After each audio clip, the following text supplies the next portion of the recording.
We're very excited about it, Steve, because this is our time to shine, and Sunland Park opens the doors for live horse racing this coming Friday at 12:25. And the schedule of events is going to be pretty easy to remember. We're going to be racing Fridays, Saturdays, Sundays, and Tuesdays, each day at 12:25. We're the king of winter racing, certainly. We're the only track going in New Mexico.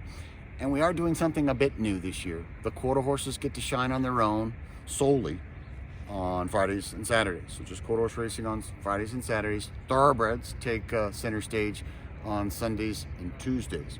We run all the way through Sunday, April the 2nd.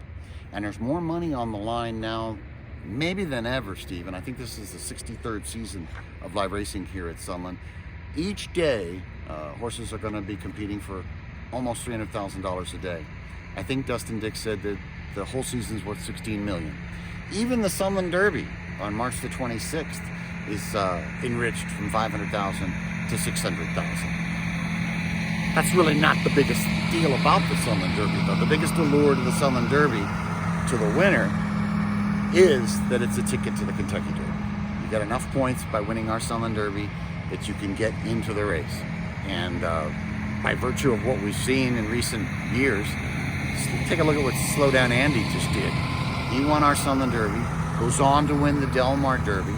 I think he was stakes placed in a couple of grade 2, grade 3 events at Del Mar, and ran third in the Breeders' Cup and was within a whisper of being second. So what we like to always find out is, how do our Sunland Derby winners do when they leave?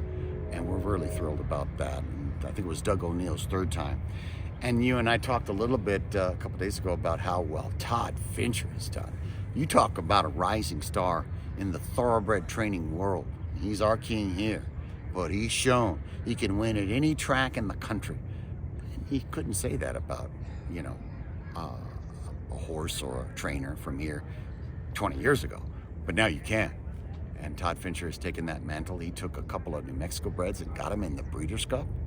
Unheard of.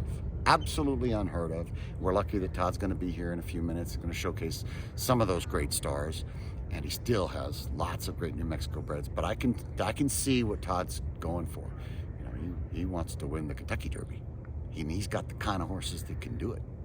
And if one of his horses didn't get injured, Runaway Ghost, I believe it was, back in maybe 18, he would have been in the Kentucky Derby. So Todd's really been banging on that door, and he's breaking through.